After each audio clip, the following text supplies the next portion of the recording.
Hi friends, അയ്യപ്പൻ്റെയും നിലാവന്തി എന്ന യക്ഷിയുടെയും കഥ പറയാൻ കുറേ സുഹൃത്തുക്കൾ ആവശ്യപ്പെട്ടിരുന്നു. മാളൂസ് ഹൊറർ പോഡ്കാസ്റ്റ് എന്ന ചാനലിലാണ് ഞാൻ ഈ യക്ഷിക്കഥ പറഞ്ഞിട്ടുള്ളത്. നിലാവന്തി എന്ന യക്ഷിയെ ഉപാസിക്കുന്ന അയ്യപ്പൻ, അദ്ദേഹം തൻ്റെ കൂടപ്പിറപ്പിനെ പോലെ സദാസമയവും ഒപ്പം കൊണ്ടു നടക്കുന്ന ലക്ഷ്മിക്കുട്ടി എന്ന പിടിയാന. ഈ കഥാപാത്രങ്ങളെ ഉൾപ്പെടുത്തി പല പല കഥകൾ ഞാൻ നമ്മുടെ ഫസ്റ്റ് ചാനലായ മാളൂസ് ഹൊറർ പോഡ്കാസ്റ്റിൽ പറഞ്ഞിട്ടുള്ളതാണ്. എന്റെ പ്രിയപ്പെട്ട സുഹൃത്തുക്കളായ നിങ്ങളുടെ ആവശ്യപ്രകാരം ഈ ക്യാരക്ടേഴ്സിനെ ഉൾപ്പെടുത്തിക്കൊണ്ട് പുതിയൊരു കഥ ഞാൻ എഴുതിയിട്ടുണ്ട്. എന്നാൽ ഇനി ഒട്ടും സമയം കളയുന്നില്ല, കഥ കേട്ടോളൂ. അരളിയും ചെമ്പകവും തഴച്ചു വളർന്നു നിൽക്കുന്ന ആലപ്പാടില്ലത്തിന്റെ മുറ്റം. ഇരുള് വീണു തുടങ്ങിയതും തൊടിയിൽ പടർന്നു പിടിച്ച മുല്ലവള്ളിയിലെ മുല്ലമുട്ടുകളൊക്കെയും നറുമണം പടർത്തിക്കൊണ്ട് മെല്ലെ മെല്ലെ വിടർന്നു തുടങ്ങി. രാത്രിയിൽ വീശിയെത്തിയ കുളിർക്കാറ്റിൽ അലിഞ്ഞ മുല്ലമലരിന്റെ സുഗന്ധം ഇല്ലത്തിന്റെ ജനലഴികളിലൂടെ അകത്തേക്കെത്തി. പൂജാമുറിയോട് ചേർന്ന ആ രഹസ്യ അറയിൽ സൂക്ഷിച്ചിരുന്ന നിലാവന്തി ഗ്രന്ഥം. നിലാവന്തി എന്ന ഗ്രന്ഥയക്ഷി ഉറങ്ങുന്ന ആ മാന്ത്രിക ഗ്രന്ഥത്തിനു ചുറ്റും ചന്ദനലേപത്തിൽ മുക്കിയ മാന്ത്രിക ചരടുകൾ ബന്ധിച്ചിട്ടുണ്ട്. അറയിലെ തടിയലമാരയിൽ സൂക്ഷിച്ചിട്ടുള്ള ശക്തിയേറിയ മന്ത്രങ്ങൾ എഴുതിയ അതിപുരാതനമായ എഴുത്തോലകൾ, തലമുറകളായി പകർന്നു കിട്ടിയ അറിവുകൾ, ആലപ്പാടിലത്തെ പൂർവികന്മാരായ മഹാമാന്ത്രികന്മാർ എഴുതി വച്ചിട്ടുള്ളതും അവർ പണ്ട് മുതൽക്കേ കാത്തു സൂക്ഷിച്ചു പോന്നതുമായ ആ താളിയോലകളൊക്കെയും നിലാവന്തി എന്ന യക്ഷിയുടെ കാവലിൽ അങ്ങേയറ്റം സുരക്ഷിതമാണ്. എല്ലാ രാത്രികളിലും ഇല്ലത്തെ ഇടുങ്ങിയ നീലൻ വരാന്തയിലൂടെ ചൂളം വിളിച്ച് പാഞ്ഞെത്തുന്ന സൗരഭ്യമേറിയ കുളിർക്കാറ്റിൽ പടിവാതിക്കൽ തൂക്കിയ റാന്തൽ വിളക്കിലെ തീനാമ്പുകൾ വിറച്ചു തുടങ്ങുമ്പോൾ ആ നാലുകെട്ടിന്റെ അകത്തളങ്ങളിൽ നിന്ന് കൊലുസിന്റെ കിലുക്കവും പതിഞ്ഞുള്ള ചിരിയും സംസാരവും കേൾക്കാം. ഇല്ലത്തിന്റെ കാവൽക്കാരിയും തന്റെ രക്ഷകയുമായ യക്ഷി നിലാവന്തി എന്ന യക്ഷിയുടെ സാന്നിധ്യം അയ്യപ്പൻ എല്ലായ്പ്പോഴും അറിയുന്നുണ്ട്. അവളുടെ ആ സാന്നിധ്യം ഇല്ലത്തിനു ചുറ്റും സദാസമയവും ഒരു രക്ഷാകവചമായി പ്രവർത്തിക്കുന്നുണ്ട്. ഒരു ദുഷ്ടശക്തിക്കും നിലാവന്തിയോട് എതിർക്കാൻ ധൈര്യമില്ല. പക്ഷേ അയ്യപ്പന് ഒരു ഭയാനകമായ സത്യം അറിയാമായിരുന്നു. വർഷത്തിലൊരിക്കൽ വരുന്ന ചൈത്ര അമാവാസി, ചന്ദ്രബിംബമില്ലാത്ത കനത്ത അന്ധകാരത്തിൽ മുങ്ങിക്കിടക്കുന്ന ആ രാത്രിയിൽ അതീവ ശക്തിശാലിയായ യക്ഷിക്ക് തന്റെ മാന്ത്രിക ശക്തികൾ എല്ലാം നഷ്ടപ്പെടും. അവൾ തീർത്തും ദുർബലയാകും. പിന്നീട് 3 ദിവസത്തേക്ക് ആ ഗ്രന്ഥയക്ഷിക്ക് താൻ വസിക്കുന്ന ആ മാന്ത്രിക ഗ്രന്ഥത്തിൽ നിന്ന് പുറത്തേക്ക് വരാൻ സാധിക്കുകയില്ല. ഈ ലോകത്തിലുള്ള സകലമാന പക്ഷിമൃഗാദികളുടെയും ഭാഷ മനസ്സിലാക്കാൻ കഴിവുള്ള ഗ്രന്ഥയക്ഷിക്ക് ദേഹമില്ലാത്ത എല്ലാ ദേഹികളെയും തന്റെ വരുതിയിലാക്കാനുള്ള നിഗൂഢ മന്ത്രങ്ങളിൽ അതീവ ജ്ഞാനമുണ്ട്. നിലാവന്തി വസിക്കുന്ന ആ പുരാതന ഗ്രന്ഥം പ്രാണനെ പോലെ കാത്തുസൂക്ഷിക്കുന്ന അയ്യപ്പന് യക്ഷിനി വെറും ഉപാസനാമൂർത്തിയല്ല, മറിച്ച് അയ്യപ്പനവൾ തന്റെ ജീവന്റെ പാതിയാണ്. ഗ്രന്ഥത്തിൽ വസിക്കുന്ന യക്ഷിയെ കൂടെ കൂട്ടിയപ്പോൾ തന്നെ മഹാമാന്ത്രികനായ ആലപ്പാടിലത്തെ അയ്യപ്പൻകുട്ടിയോട് യക്ഷി ഒന്നേ ആവശ്യപ്പെട്ടിട്ടുള്ളൂ. ഇനി അങ്ങോട്ടുള്ള ജീവിതത്തിൽ അവൾക്ക് അയ്യപ്പന്റെ ഭാര്യാസ്ഥാനമായിരിക്കും ഉള്ളത്. അന്നു തൊട്ട് ഇന്ന് വരെ ഒരു സുഹൃത്തായും ഭാര്യയായും അമ്മയായും നിലാവന്തി എന്നും അയ്യപ്പനോടൊപ്പമുണ്ട്. ചൈത്ര അമാവാസി അടുത്തു വരുന്തോറും അയ്യപ്പൻ ആകെ ആദിയായി. യക്ഷിയുടെ മാന്ത്രിക ശക്തികളെല്ലാം നഷ്ടപ്പെടുന്ന ആ 3 നാളുകൾ അയ്യപ്പന് അഗ്നിപരീക്ഷയുടെ നാളുകളാണ്. കാരണം ആലപ്പാടില്ലത്തെ രഹസ്യ അറയിൽ അതീവ രഹസ്യമായി കാത്തു സൂക്ഷിച്ചു വരുന്ന നിലാവന്തി ഗ്രന്ഥം ആഭിചാരക്രിയകളുടെ സ്വന്തമാക്കാൻ ചില മാന്ത്രികന്മാർ ശ്രമങ്ങൾ നടത്തി വരുന്നുണ്ട്. മറ്റെല്ലാ മാന്ത്രികന്മാരുടെയും മന്ത്രതന്ത്രക്രിയകൾ നിഷ്ഫലമാക്കാൻ അയ്യപ്പൻ ഒട്ടും തന്നെ പ്രയാസമില്ല. പക്ഷേ അഘോരതന്ത്രങ്ങൾ പയറ്റിത്തെളിഞ്ഞ കാളിയൂർ മനയിലെ ഭദ്രൻ, അയാളുടെ ഗൂഢതന്ത്രങ്ങൾ തകർക്കാൻ അയ്യപ്പൻ പലപ്പോഴും പ്രയാസപ്പെട്ടിട്ടുണ്ട്. ഒരു കാലത്ത് ഇരുവരുടെയും ഗുരു ഒരാൾ തന്നെയായിരുന്നു, വടക്കേടത്തില്ലത്തെ വാസുദേവൻ നമ്പൂതിരി. ഭദ്രൻ സ്വന്തം ഗുരുവിനെ ചതിച്ചവനാണ്. സ്വാർത്ഥനായ അയാൾ ഗുരു വിലക്കിയ ചില മാന്ത്രിക ക്രിയകൾ ചെയ്തു. അതോടെ നമ്പൂതിരി തന്റെ മനയിൽ നിന്ന് ഭദ്രനെ പുറത്താക്കി. പിന്നീട് ചില അഘോരികളോടൊപ്പമായിരുന്നു ഭദ്രന്റെ വാസം. അവരിൽ നിന്ന് സ്വയത്തമാക്കിയ ആഭിചാര ക്രിയകളിലൂടെ ഭദ്രൻ ആദ്യം സ്വന്തം ഗുരുവിനെ തന്നെ വകവരുത്തി. അയ്യപ്പന്റെ കൈവശമുള്ള നിലാവന്തി ഗ്രന്ഥത്തെക്കുറിച്ച് അറിഞ്ഞതു മുതൽ ഭദ്രൻ അത് സ്വന്തമാക്കാനുള്ള കടുത്ത പരിശ്രമത്തിലാണ്. നിലാവന്തി എന്ന യക്ഷിയെ തന്റെ അടിമയാക്കിയാൽ പാതാള ശക്തികളാൽ എഴുതപ്പെട്ട പല മന്ത്രങ്ങളും ആ യക്ഷിയിൽ നിന്ന് അയാൾക്ക് വശത്താക്കാൻ കഴിയും. കൂടാതെ സകലമാന പക്ഷി മൃഗാദികളുടെയും ഭാഷ മനസ്സിലാക്കാനുള്ള കഴിവും ലഭിക്കും. അതിലൂടെ പ്രകൃതിയുടെ പല ചുരുളഴിയാത്ത രഹസ്യങ്ങൾക്കും ഉത്തരം കണ്ടെത്താനാവുന്നതാണ്. ചൈത്രാമാവാസിക്ക് ഇനി ഏതാനും ദിവസങ്ങളെ ബാക്കിയുള്ളൂ. അയ്യപ്പൻ ഇല്ലത്തെ സർപ്പക്കാവിനടുത്തുള്ള ആൽത്തറയിൽ കണ്ണടച്ച് പദ്മാസനത്തിലിരുന്നു. ആ ആൽത്തറയ്ക്ക് തൊട്ടടുത്തായി തന്നെ അവൻ ഏറ്റവും പ്രിയപ്പെട്ട ലക്ഷ്മി എന്ന പിടിയാന അയ്യപ്പനെ ഉറ്റുനോക്കിക്കൊണ്ട് നിൽപ്പുറപ്പിച്ചു. നിശബ്ദമായ അന്തരീക്ഷത്തിൽ മന്ത്രജപങ്ങൾ ഉയർന്നു. കാർമേഘങ്ങളാൽ ആകാശമാകെ ഇരുണ്ടു തുടങ്ങിയപ്പോൾ ലക്ഷ്മിക്കുട്ടി ചുറ്റുപാടും നോക്കി. മുല്ലപ്പൂവിന്റെ സൗരഭ്യവുമായി എത്തിയ കുളിർക്കാറ്റിൽ പെട്ടെന്ന് മുടികരിഞ്ഞ ഒരു ദുർഗന്ധം നിറഞ്ഞു. വിടർന്ന ചെവികൾ അനക്കാതെ അവൾ ചെവിവട്ടം പിടിച്ചു. കാറ്റ് നിലച്ചു. ഒരു പുൽനാമ്പിന് പോലും അനക്കമില്ല. പെട്ടെന്ന് ലക്ഷ്മിക്കുട്ടി തുമ്പിക്കൈ ഉയർത്തി ഉച്ചത്തിൽ ചിഹ്നം വിളിച്ചു. ഒരു അപകട സൂചന എന്നതുപോലെയുള്ള ആനയുടെ ആ ചിഹ്നം വിളിയേട്ട് ധ്യാനത്തിലിരുന്ന അയ്യപ്പൻ തന്റെ കണ്ണുകൾ തുറന്നു. ഇരുട്ടു നിറഞ്ഞ മരക്കൂട്ടങ്ങൾക്കിടയിൽ നിന്ന് കരിയിലകൾ ഞെരിഞ്ഞമരുന്നത് പോലെയുള്ള ചെറു ശബ്ദങ്ങൾ അയ്യപ്പന്റെ കാതിൽ പതിഞ്ഞു. അത് ഇഴജന്തുക്കളോ കാട്ടുമൃഗങ്ങളോ അല്ല, മറ്റെന്തോ ആണ്. അരണ്ട വെളിച്ചത്തിലൊരു നിഴലനക്കം കണ്ടതും അയ്യപ്പൻ പതിഞ്ഞ ശബ്ദത്തിൽ വിളിച്ചു, നിലാവന്തി. എങ്ങും നിശബ്ദത മാത്രം. കൊലുസുകളുടെ ശബ്ദം കേൾക്കാനില്ല. കാറ്റിൽ മുല്ലപ്പൂ സൗരഭ്യമില്ല. സർപ്പക്കാവിലെ വള്ളിക്കാടുകൾക്ക് പിന്നിൽ നിന്ന് ഒരു മൂളക്കം കേട്ടു. അസാധാരണമായ ആ ശബ്ദം കേട്ടതും പാലക്കൊമ്പിൽ ഇരപിടിക്കാനായി പതുങ്ങിയിരുന്ന വെള്ളിക്കൂമൻ ചിറകടിച്ചുകൊണ്ട് ദൂരെ ഇരുട്ടിലേക്ക് പറന്നുയർന്നു. തണുപ്പൻ കാറ്റിൽ നിറഞ്ഞു നിന്ന മുടികരിഞ്ഞ ദുർഗന്ധത്തിന്റെ തീവ്രത കൂടിയതും ആലപ്പാടില്ലത്തിന്റെ വളപ്പിനുള്ളിലേക്ക് പ്രവേശിച്ചിരിക്കുന്നത് തന്റെ പ്രിയപ്പെട്ട നിലാവന്തിയല്ലെന്ന് അയ്യപ്പന് മനസ്സിലായി. ഭദ്രന്റെ ആജ്ഞാനുവർത്തിയായ ചാത്തനാണിത്. അപ്പോഴുണ്ടായ അന്തരീക്ഷത്തിലെ മാറ്റങ്ങളിൽ നിന്ന് ചാത്തന്റെ സാന്നിധ്യം അയ്യപ്പന് മനസ്സിലായി. ഗ്രന്ഥത്തിനുള്ളിൽ വസിക്കുന്ന യക്ഷിയുടെ ശക്തി കുറഞ്ഞു വരുന്ന സമയമാണ്. അതറിഞ്ഞുകൊണ്ട് തന്നെയാണ് ഭദ്രൻ തന്റെ ഓരോരോ നീക്കങ്ങളും നടത്തുന്നത്. ഇരുട്ടിൽ വൃക്ഷങ്ങൾക്കിടയിൽ പതുങ്ങി നിന്ന ആ രൂപത്തിന് ശരീരമില്ലായിരുന്നു. അരണ്ട വെളിച്ചത്തിൽ അവ്യക്തമായി കണ്ട ആ കറുത്ത നിഴൽരൂപത്തിന് കണ്ണുകളില്ലായിരുന്നു. പക്ഷേ കണ്ണുകളുടെ സ്ഥാനത്ത് തീക്കനൽ പോലെ തിളങ്ങുന്ന 2 തീഗോളങ്ങൾ ഉണ്ടായിരുന്നു. ഭദ്രന്റെ ആവശ്യപ്രകാരം നിലാവന്തി ഗ്രന്ഥം സ്വന്തമാക്കാൻ വന്നതാണ് ആ ശക്തി. ആലപ്പാടില്ലത്തിന് ചുറ്റും വല്ലാത്തൊരു തണുപ്പ് നിറഞ്ഞു. സർപ്പക്കാവിൽ തെളിഞ്ഞു നിന്ന മൺചിരാതുകൾ കാറ്റില്ലാതിരുന്നിട്ട് കൂടിയും അണഞ്ഞുപോയി. ഇരുട്ടിൽ പതുങ്ങി നിന്ന ആ കറുത്ത നിഴൽ മനുഷ്യരൂപം പൂണ്ട കാർമേഘം പോലെ മെല്ലെ മെല്ലെ ഇല്ലത്തിനരിയിലേക്ക് നീങ്ങി. അപകടം മനസ്സിലാക്കിയ അയ്യപ്പൻ ഒരു ഏറ്റുമുട്ടലിനായി തയ്യാറായി. ഒരു കൊടുങ്കാറ്റ് പോലെ ചാത്തിനരികിലേക്ക് പാഞ്ഞു നീങ്ങിയ അയ്യപ്പൻ ഞൊടിയിടയിൽ തന്റെ കൈവശമുണ്ടായിരുന്ന മന്ത്രിച്ചോദ്യ കുങ്കുമം ചാത്തന്റെ നീണ്ട നാവിൽ തേച്ചു. ആ ചോരച്ച നീണ്ട നാവ് ശക്തിയായി പുറത്തേക്ക് വലിച്ചു പിടിച്ചുകൊണ്ട് അയ്യപ്പൻ ഉച്ചത്തിൽ ഒരു മന്ത്രം ചൊല്ലി. നിശായാമിനി നിലാവന്തി രുദ്രേശ്വരി. ആ സമയം സർപ്പക്കാവിലെ മരക്കൊമ്പുകളെ ആകെ ഉലച്ചുകൊണ്ട് ഒരു കൊടുങ്കാറ്റ് വീശിയെത്തി. മഴയില്ലാതെ പാളി വന്ന മിന്നൽ വെളിച്ചത്തിൽ അന്തരീക്ഷം വല്ലാണ്ട് ചൂടുപിടിച്ചു.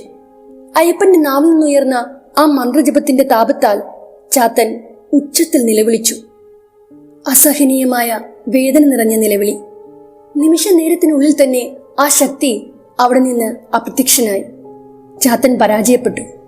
പക്ഷേ ചാത്തനെ അവിടേക്ക് പറഞ്ഞയച്ച ഭദ്രൻ ഇനി വിശ്രമമില്ലാതെ നിലാവന്തിയെ കൈവശമാക്കാൻ അടുത്ത മാർഗങ്ങൾ നോക്കുമെന്ന് അയ്യപ്പൻ അറിയാമായിരുന്നു.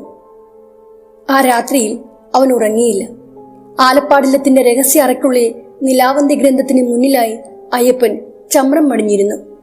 മന്ത്രജപങ്ങൾ ഉരുവിട്ടുകൊണ്ട് അവൻ ആ ഗ്രന്ഥത്തിന് ചുറ്റുമായി മാന്ത്രിക വലയങ്ങൾ തീർത്തു. രക്ഷാവലയങ്ങളുടെ 4 ദിക്കിലും അവൻ ദീപങ്ങൾ തെളിയിച്ചു. ഇല്ലത്തിന്റെ മുറ്റത്ത് ലക്ഷ്മിക്കുട്ടി അനങ്ങാതെ നിൽക്കുകയാണ്. തീറ്റയെടുക്കാതെ നിന്ന ആനയുടെ ശ്രദ്ധ പൂമുഖവാതിലേക്ക് മാത്രമായിരുന്നു. പക്ഷേ കാളിയൂർ മനയുടെ പടിപ്പുരയിൽ ആരെയോ കാത്തുനിന്ന് ഭദ്രന്റെ മുഖത്ത് ഒരു ചിരി വിരിഞ്ഞു. തന്റെ ആദ്യ പരിശ്രമം പരാജയപ്പെടുമെന്ന് അയാൾക്ക് മുന്നേ കൂട്ടി അറിയാമായിരുന്നു. ആലപ്പാടിലത്തേക്ക് ചാത്തനെ പറഞ്ഞയച്ചത് ഒരു പരീക്ഷണമായിരുന്നു. ആ പരീക്ഷണത്തിലൂടെ ഇല്ലത്തിന് ചുറ്റുമായി അയ്യപ്പൻ ഒരുക്കിയിട്ടുള്ള രക്ഷാമന്ത്രങ്ങളുടെ പരിധി ഭദ്രൻ അറിയാൻ കഴിഞ്ഞു. അതിനേക്കാളും പ്രധാനപ്പെട്ട കാര്യം എന്താണെന്ന് വെച്ചാൽ നിലാവ് നിവസിക്കുന്ന ആ മാന്ത്രിക ഗ്രന്ഥം, ആ ഗ്രന്ഥത്തിന്റെ സ്ഥാനം ഭദ്രന് അറിയാൻ സാധിച്ചു എന്നതാണ്. ചാത്തൻ പരാജയപ്പെട്ട് മടങ്ങിപ്പോയിട്ട് ഇന്നേക്ക് 3 ദിവസങ്ങൾ കഴിഞ്ഞു പോയിരിക്കുന്നു. നാട്ടുകാർ ഓരോന്നും പറയാൻ തുടങ്ങി. അവരിൽ ചിലർ ഇല്ലത്തിന് പിന്നിലെ പുഴക്കരയിൽ ഒരു സ്ത്രീയെ കണ്ടുപോലും. പുഴ കടന്നു പോയ ആ സ്ത്രീയുടെ പാദങ്ങൾ ജലോപരിതലത്തിന് മുകളിലായിരുന്നു അത്രേ. മേയാൻ വിട്ട പശുക്കൾ പുല്ല് തിന്നാതെ പരിഭ്രാന്തരായി വീട്ടിൽ മടങ്ങിയെത്തിയിരിക്കുന്നു. നാട്ടിലെ വാരസ്യർക്ക് പിറന്ന കുഞ്ഞ് കരയാതെ ജനിച്ചു വീണു. അത് തൊള്ള തുറന്ന് കരയാതെ കണ്ണും മിഴിച്ച് മുകളിലേക്ക് നോക്കി ഏറെ നേരം കിടന്നുപോലും. വയറ്റാട്ടിയായ ചിരിത തനിക്കറിയാവുന്ന ഒറ്റമൂലികൾ പലതും പയറ്റി നോക്കി. പക്ഷേ കരയാതെ ജനിച്ചു വീണ കുഞ്ഞിനെ താലോലിക്കാൻ വാരസ്യരുടെ കുടുംബത്തിന് യോഗമുണ്ടായില്ല. നാട്ടുകാർക്കിടയിൽ കേട്ടതും പറഞ്ഞതുമായ ആ അസാധാരണ വാർത്തകൾ അതിവേഗത്തിൽ ഒരു ചെവിയിൽ നിന്ന് മറ്റൊരു ചെവിയിലെത്തി. പക്ഷേ അയ്യപ്പൻ നിശബ്ദനായിരുന്നു. അവൻ അറിയാമായിരുന്നു ഭദ്രൻ അങ്ങനെ വെറുതെ ഇരിക്കില്ല എന്ന്. രക്തദാഹിയായ കറുത്ത ശക്തികളെ പ്രീതിപ്പെടുത്താനും ഇഷ്ടകാര്യം നിറവേറ്റിയെടുക്കാനുമായി അവൻ ദുഷ്കർമ്മങ്ങൾ പലതും ചെയ്യും. അതിന്റെ അനന്തരഫലങ്ങളാണ് നാട്ടിൽ കേൾക്കുന്ന ഈ അശുഭ വാർത്തകൾക്ക് കാരണം. ആഭിചാരക്രിയകളിൽ അങ്ങേയറ്റം വൈദഗ്ധ്യമുള്ള ഭദ്രൻ ഇനി പിന്നോട്ടില്ലെന്ന് അയ്യപ്പൻ അറിയാമായിരുന്നു. അറക്കുള്ളിലെ പീഠത്തിലിരുന്ന ഗ്രന്ഥത്തിന് ചുറ്റുമായി അയ്യപ്പൻ ദർഭപ്പുല്ലുകൾ നിരത്തി. മഞ്ഞളും ഭസ്മവും കൊണ്ട് ഒന്നിടവിട്ട് നിരവധി രക്ഷാവലയങ്ങൾ തീർത്തു. എല്ലാ രാത്രികളിലും ആ അറയുടെ മുന്നിലായി അവൻ വിളക്കുകൾ തെളിയിച്ചു. നാഗബന്ധത്തിൽ തീർത്ത അറയുടെ കതകിന്റെ പൂട്ട് മാന്ത്രിക തകിടുകളാൽ ബന്ധിച്ചു. ലക്ഷ്മിക്കുട്ടി ഇല്ലത്തിന്റെ പടിവാതിക്കൽ നിന്ന് മാറിയതേയില്ല. അന്ന് രാവിലെ ഒരു അപരിചിതൻ ഗോവിന്ദപുരം ഗ്രാമത്തിലെത്തി. നല്ല പൊക്കവും അതിനൊത്തു വണ്ണവുമുള്ള ഒരു മനുഷ്യൻ. അയാളുടെ മുഖം കറുത്തൊരു തോർത്തുകൊണ്ട് പാതിയും മറച്ചിരുന്നു. ഒറ്റക്കാൽ ധരിച്ചിരുന്ന അയാളുടെ വെള്ളിത്തള വെയിലേറ്റ് തിളങ്ങി. എന്തൊക്കെയോ അറിയാനുള്ള ഒരു വേവലാതിയും ആരെയോ തിരയുന്നത് പോലെയുള്ള ഒരു വ്യഗ്രതയും അയാളുടെ കണ്ണുകളിൽ കാണാമായിരുന്നു. ആ മനുഷ്യൻ കുട്ടികൾ കളിച്ചുകൊണ്ടിരുന്ന ആൾത്തറക്കരികിൽ ചെന്ന് നിന്നു. പക്ഷേ കുട്ടികൾ അയാളെ കണ്ടതും അവർ കളിയും ചിരിയും നിർത്തി നിശബ്ദരായി. അന്ന് വൈകുന്നേരം ആലപ്പാട് കുടുംബക്ഷേത്രത്തിലെ മേൽശാന്തി ഓടിക്കിതച്ച് ഇല്ലത്തെത്തി. അയ്യപ്പ, അയാൾ ഉമ്മറപ്പടി എത്തും മുമ്പേ ഉറക്കെ വിളിച്ചു. നെറ്റിത്തടത്തിൽ നിന്ന് ഒലിച്ചിറങ്ങിയ വിയർപ്പ് തുള്ളികൾ അയാളുടെ കവിൾത്തടങ്ങൾ നനച്ച് താഴെ കൊളിച്ചിറങ്ങി. പരിഭ്രാന്തി നിറഞ്ഞ മേൽശാന്തിയുടെ ശബ്ദം കേട്ട് അയ്യപ്പൻ അകത്ത് നിന്ന് പുറത്തേക്കിറങ്ങി വന്നു. എന്താ പോറ്റി, എന്താ ഉണ്ടായത്? അയ്യപ്പന്റെ മുഖത്തേക്ക് ഉറ്റുനോക്കിക്കൊണ്ട് ആ വൃദ്ധൻ പറഞ്ഞു. കുഞ്ഞെ, ആരോ മാടങ്കാവിൽ തിരി തെളിയിച്ചിരിക്കുന്നു. അയ്യപ്പന്റെ നെറ്റി ചുളിഞ്ഞു. മാടങ്കാവിൽ തിരി തെളിയിച്ചെന്നു? പോറ്റി പറഞ്ഞത് വിശ്വസിക്കാനാവാതെ അവൻ ആവലാതിയോട് ചോദിച്ചു. ഉയരമുള്ള മരങ്ങൾ കൂട്ടമായി വളർന്നു നിൽക്കുന്ന മാടങ്കാവിലേക്ക് സൂര്യപ്രകാശം പോലും നല്ലവണ്ണം ചെന്നെത്തില്ല. കാലങ്ങളായിട്ട് അവിടെ ആരും പോകാറില്ലായിരുന്നു. നിഗൂഢമായ കറുത്ത ശക്തികളുടെ കാവലിലാണ് ആ കാവുള്ളത്. മന്ത്രങ്ങൾ കൊണ്ട് തളക്കാൻ പറ്റാത്ത അരൂപികൾ അലഞ്ഞു നടക്കുന്ന മാടങ്കാവിന്റെ പരിസരത്ത് പോലും സൂര്യൻ അസ്തമിച്ചു കഴിഞ്ഞെന്നാൽ പിന്നെ ആരും പോകാൻ ധൈര്യം കാണിച്ചിരുന്നില്ല. പക്ഷേ ആ കാവിനുള്ളിൽ കയറി തിരി തെളിയിക്കാൻ ആരോ ധൈര്യം കാട്ടിയിരിക്കുന്നു. അതിനർത്ഥം ഒന്നേയുള്ളൂ, ഭദ്രൻ. അവൻ വീണ്ടും എത്തിയിരിക്കുന്നു. ഇനി അവനാണോ അത്? അതോ അവൻ പറയുന്നതെല്ലാം കണ്ണും പൂട്ടി അനുസരിക്കുന്ന അവന്റെ ശിങ്കിടികളോ? അയ്യപ്പൻ അപ്പോൾ തന്നെ പോറ്റിയെയും ഒപ്പം കൂട്ടി അവന്റെ ലക്ഷ്യം മാടൻകാവാണെന്ന് മനസ്സിലായപ്പോൾ ആ വൃദ്ധൻ അവനെ അതിൽ നിന്ന് പിന്തിരിപ്പിക്കാൻ നോക്കി. പക്ഷേ ഭയന്ന് പിന്മാറാൻ അയ്യപ്പൻ തയ്യാറല്ലായിരുന്നു.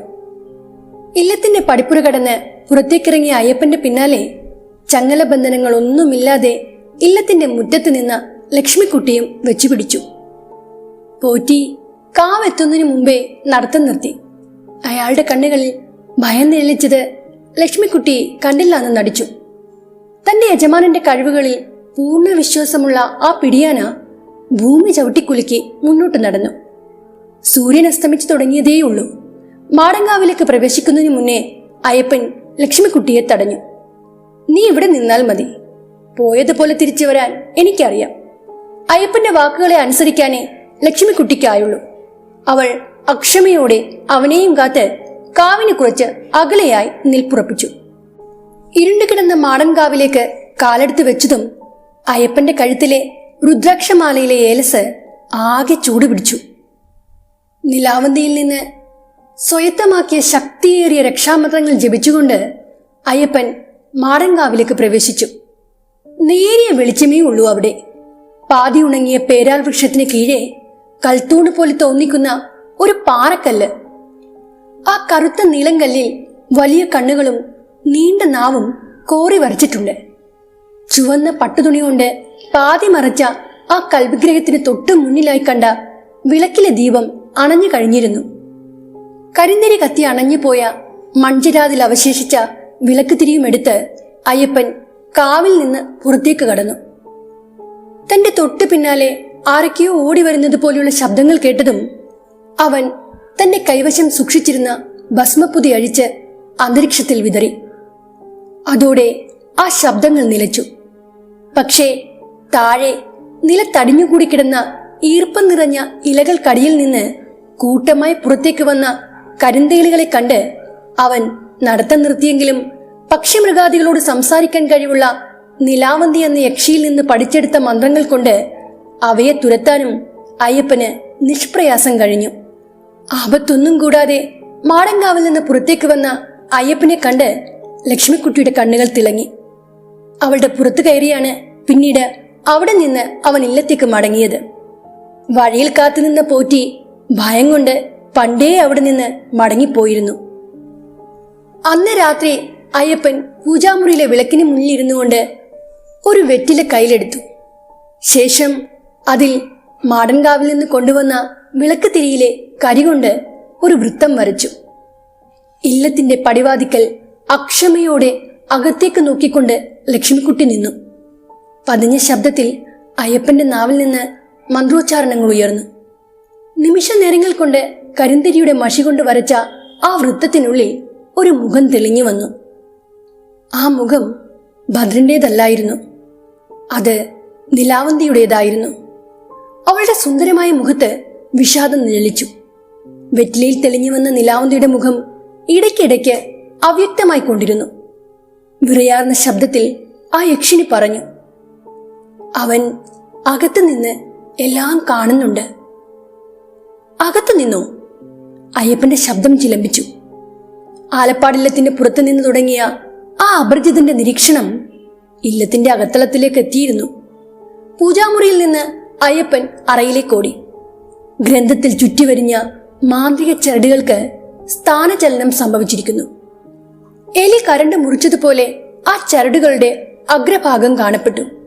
പക്ഷേ മന്ത്രിച്ചോദിയ ചരടുകളാൽ ബന്ധിച്ചിരിക്കുന്ന ഗ്രന്ഥം വെച്ചിരിക്കുന്ന പീഠത്തിലേക്ക് എലികൾ കയറില്ല. സാധാരണക്കാർക്കാർക്കും ആ രക്ഷാബന്ധനം പൊട്ടിച്ചെറിയാനാവില്ല. എന്തോ ചതി സംഭവിച്ചിരിക്കുന്നു. ഇല്ലത്തിനകത്ത് നിന്ന് ആരോ എന്തോ ഭദ്രനെ ഒളിഞ്ഞും തെളിഞ്ഞും സഹായിക്കുന്നുണ്ട്. പക്ഷേ നിലാവന്തി എന്ന ഗ്രന്ഥം മോഷ്ടിക്കാൻ കഴിഞ്ഞില്ലെങ്കിൽ കൂടിയും ചൈത്ര അമാവാസി തുടങ്ങുന്നതിന് മുന്നേ തന്നെ ആ ഗ്രന്ഥത്തിൽ വസിക്കുന്ന യക്ഷിയുടെ ശക്തികളെ പരമാവധി ദുർബലപ്പെടുത്താൻ ഭദ്രന് കഴിഞ്ഞിരിക്കുന്നു. താനൊരുക്കിയ പ്രതിരോധം മറികടന്ന് അവനത് ചെയ്യാൻ സാധിച്ചെങ്കിൽ ഇനി മറ്റു മാർഗങ്ങൾ സ്വീകരിക്കേണ്ടതുണ്ട്. മാന്ത്രിക ഗ്രന്ഥത്തിന്റെ അപഹരണത്തിന് മുൻപായി ആ ഗ്രന്ഥത്തിൽ വസിക്കുന്ന യക്ഷിയും അവളെ ഉപാസിക്കുന്ന ഉപാസകനും തമ്മിലുള്ള ബന്ധം അത് പൊട്ടിച്ചെറിയേണ്ടതുണ്ട്. അത്ര പെട്ടെന്നൊന്നും ഭദ്രനത് ചെയ്യാൻ കഴിയില്ല. ഒരു ഗുരുവിന്റെ കീഴിൽ ഒരുമിച്ച് പഠിച്ചതുകൊണ്ട് തന്നെ ഭദ്രന്റെ ഒരു രീതി അത് അയ്യപ്പന് നല്ലവണ്ണം അറിയാമായിരുന്നു. ഇനി കാത്തിരിക്കാൻ സമയമില്ല. അയ്യപ്പൻ വീണ്ടും മാടൻകാവിലേക്ക് തിരിച്ചു. ലക്ഷ്മിക്കുട്ടിയെയും അവൻ തന്റെ ഒപ്പം കൂട്ടി. ഇത്തവണ നിലാവന്തിക്ക് പകരം മറ്റ് ശക്തികളെയാണ് അയ്യപ്പൻ തന്റെ സഹായത്തിനായി വിളിച്ചത്. അതിപ്പോൾ കാവ് അതിന് പകരമായി മറ്റെന്തെങ്കിലും ആവശ്യപ്പെട്ടാലും അവൻ അതിന് തയ്യാറായിരുന്നു.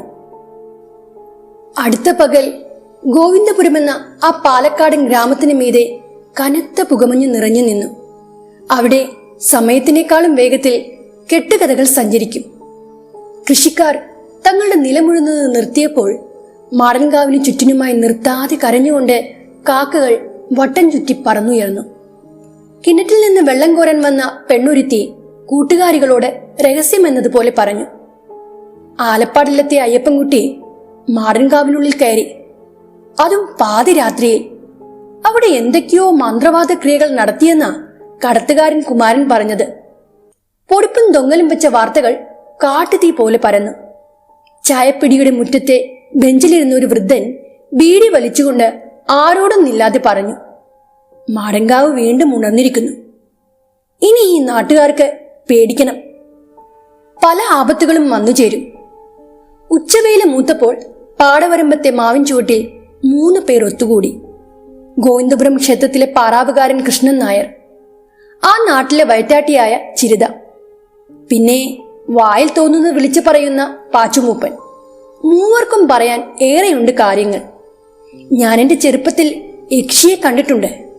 പാടത്ത് വെള്ളം നിറയ്ക്കാൻ വന്ന സമയത്ത് അന്ന് വീശിയ കാറ്റിന് കർപ്പൂരത്തിന്റെ ഗന്ധമായിരുന്നു.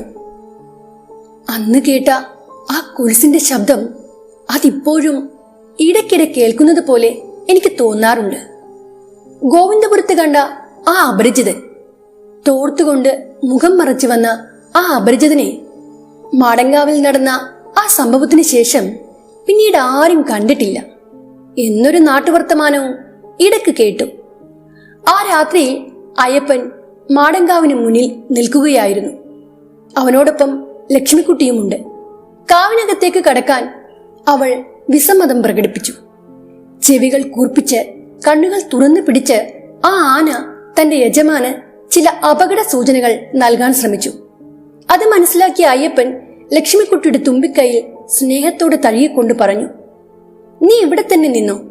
എന്റെ പിന്നാലെ ആര് തന്നെ വന്നാലും നീ അവരെ കൈകാര്യം ചെയ്താൽ മതി. മാടങ്കാവ് ഇരുട്ടിൽ ആണ്ട് കിടക്കുകയാണ്. കയ്യിൽ കരുതിയ തീപ്പന്തത്തിന്റെ വെട്ടത്തിൽ അയ്യപ്പൻ അതീവ ശ്രദ്ധയോടെ മുന്നോട്ട് ചുവടുകൾ വെച്ചു. കനത്ത മൂടൽ മഞ്ഞാൽ കാവിനുള്ളിലെ കാഴ്ചകൾ അവ്യക്തമാണ്. പൂപ്പൽ പിടിച്ച പാറക്കെട്ടുകൾക്കിടയിലൂടെ അവൻ ചെറിയൊരു ഗുഹയിലേക്ക് പ്രവേശിച്ചു. കനത്ത നിശബ്ദത നിറഞ്ഞ ഒരിടം. ചീവീടുകളുടെ ഇരമ്പൽ പോലും അവിടെ കേൾക്കുന്നില്ലായിരുന്നു. അത്രമേൽ നിശബ്ദമായിരുന്നു ആ ഗുഹ. ആ ഗുഹക്കുള്ളിലെ നീലൻ കൽവിഗ്രഹത്തിലും തുറിച്ച കണ്ണുകളും പുറത്തേക്ക് നീണ്ട നാവും കോറി വരച്ചിരുന്നു. ആ കൽവിഗ്രഹത്തിന് തൊട്ടു മുന്നിലായി ആരോ ആ സമയത്ത് ദീപം തെളിച്ചിരിക്കുന്നു. ഗോവിന്ദപുരത്തുള്ള ആർക്കും അതിന് ധൈര്യമില്ല. കാരണം മാടങ്കാവിനെ അവർ മരണത്തോളം ഭയക്കുന്നു. കണ്ണിമകൾ അനക്കാതെ അയ്യപ്പൻ ആ ദീപനാളത്തിലേക്ക് അല്പനേരം നോക്കി നിന്നു.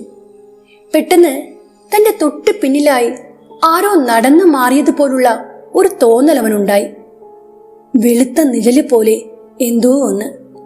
അവൻ തിടുക്കത്തിൽ വെട്ടിത്തിരിഞ്ഞ് പിന്നിലേക്ക് നോക്കി. മാടങ്കാവിനുള്ളിലെ ആ ഗുഹയ്ക്കപ്പുറം നിൽക്കുന്ന മരക്കൂട്ടങ്ങൾക്ക് പിന്നിൽ ഒരു സ്ത്രീ നിൽക്കുന്നു.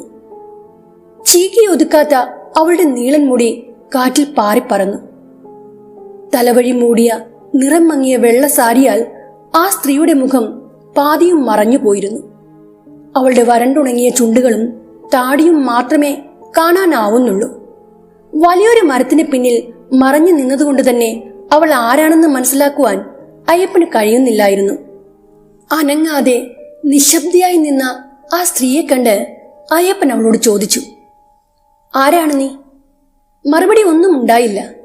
പക്ഷേ ആ സ്ത്രീ ഗുഹയ്ക്കരികിലുള്ള പട്ടുതുണി ചുറ്റിക്കെട്ടിയ കൽവിഗ്രഹത്തിന് നേർക്ക് കൈചൂണ്ടി അവനോട് എന്തോ പറയാൻ ശ്രമിച്ചു. പക്ഷേ അവളുടെ വരണ്ടുണങ്ങിയ ചുണ്ടുകൾ ചെറുതായി അനങ്ങിയെങ്കിലും ശബ്ദമൊന്നും പുറത്തേക്ക് വന്നില്ല. അയ്യപ്പൻ എന്തെങ്കിലും പറയും മുമ്പേ ആ സ്ത്രീ മരങ്ങൾക്കിടയിലൂടെ കാവിനുള്ളിലെ ഇരുട്ടിലേക്ക് നടന്നു മറഞ്ഞു. അതിവേഗത്തിൽ അവിടെ നിന്ന് നടന്നു നീങ്ങിയ ആ സ്ത്രീയെ എത്ര തിരഞ്ഞിട്ടും അവനെ പിന്നീട് കണ്ടെത്താനായില്ല. മാടങ്കാവിലെ അറിയാത്ത വഴികളിലൂടെ അലഞ്ഞു തിരിഞ്ഞു നടന്ന അയ്യപ്പൻ നിരാശയോടെ വീണ്ടും കൽവിഗ്രഹത്തിന് മുന്നിലേക്ക് തിരിച്ചെത്തി. ആ സ്ത്രീ ചൂണ്ടിക്കാണിച്ച ഭാഗത്ത് അവനൊരു അന്വേഷണം നടത്തി. ചെമ്പട്ട് ചുറ്റിയ കരിങ്കൽ വിഗ്രഹത്തിന് മുന്നിലായി സ്ലാബ് പോലെ പരന്ന ഒരു പാറ.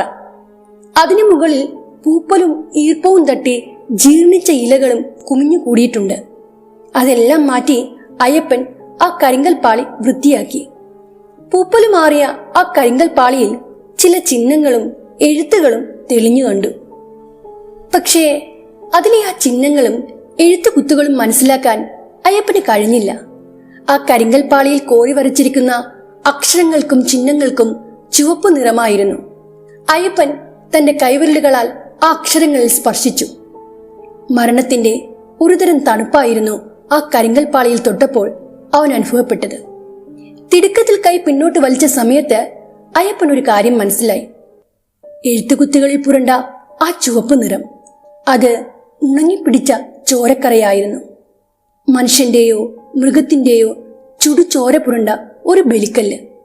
ഇതുപോലെയുള്ള ഒരു ചെറിയ കല്ലിന്റെ മാതൃക ഭദ്രന്റെ കൈവശം ഉണ്ടായിരുന്നതായി അവൻ ഓർത്തു.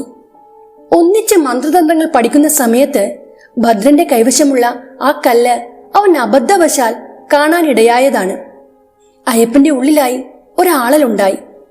ഭദ്രൻ, അവൻ ഇവിടെ എവിടെയോ ഉണ്ട്.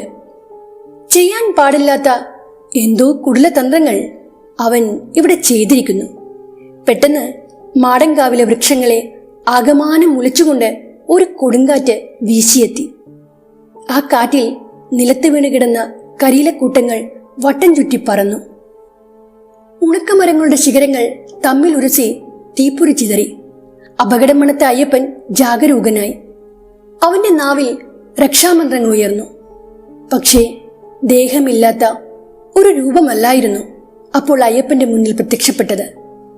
ഗോവിന്ദപുരത്തെ നാട്ടുകാർക്കിടയിൽ ചർച്ചാ വിഷയമായ ആ അപരിചിതൻ. അയാളായിരുന്നു അയ്യപ്പന്റെ മുന്നിൽ വന്ന് നിന്നത്.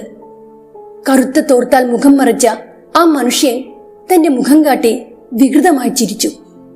മുറുക്കാൻ കറുപിടിച്ച കറുത്തുപോയ പല്ലുകൾക്കിടയിൽ കണ്ട ആ നാവ്, അറ്റൻ ചെറുതായി പിളർന്ന നാവ് കണ്ടപ്പോൾ അയ്യപ്പന് പണ്ടത്തെ കാര്യങ്ങൾ ഓർമ്മ വന്നു. ഗുരു പഠിപ്പിച്ച സാത്വികമായ മന്ത്രങ്ങൾ ഉരുവിടുന്നതിന് പകരം അദ്ദേഹത്തിന്റെ ഒരു ശിഷ്യൻ ഒളിഞ്ഞിരുന്ന് ആഭിചാര മന്ത്രങ്ങൾ ഉരുവിട്ടു. ഉദ്ദിഷ്ടകാര്യ സിദ്ധിക്കായി ആ ശിഷ്യൻ പിശാചിനെയും ചികിത്താനെയും അടിമയാക്കി. നന്മയുടെ പാത വിട്ട് തിന്മയിലേക്ക് തിരിഞ്ഞ ആ ശിഷ്യന്റെ നാവ് തന്നെ ഗുരു മുറിച്ചു. പാമ്പിനെ പോലെ അറ്റം പിളർന്ന നാവുമായി അയ്യപ്പന്റെ മുന്നിൽ വന്ന് നിന്നത് ഭദ്രനായിരുന്നു. അയാൾ അവനെ വെല്ലുവിളിക്കുന്നത് പോലെ ആ നാവ് നീട്ടി ഉറക്കെ ചിരിച്ചുകൊണ്ട് തന്റെ വലത് കൈ മുന്നിലേക്ക് ഉയർത്തിപ്പിടിച്ചു. ഭദ്രന്റെ കൈവിരലുകളിൽ കുരുങ്ങിക്കിടന്ന കുറച്ച് നീളൻ മുടിയിഴകൾ.